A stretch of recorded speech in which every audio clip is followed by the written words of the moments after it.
Do you want to find the total sales of any salesman from a huge dataset without scrolling or filtering?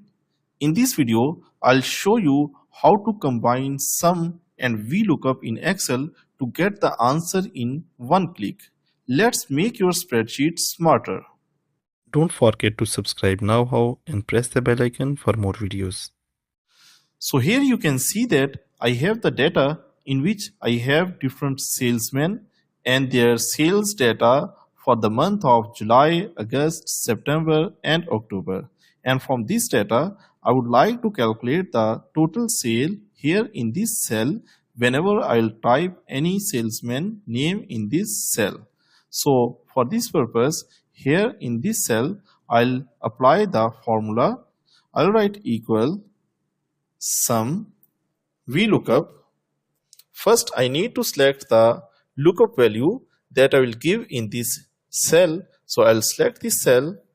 After this, I'll put comma, and then I need to select the table array. So I'll select whole data. After this, I need to provide the column index number.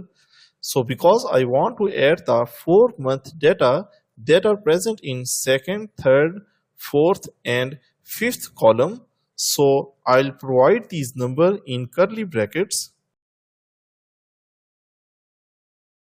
After writing this number, I'll put comma, and for the exact match, I will type false.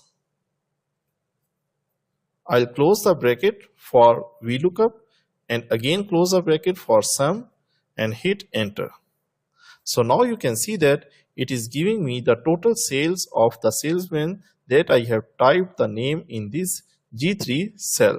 So if I change this name from Hamza to Ali, now I am getting the sales of the next salesman. So I can simply type the name and get the total sale.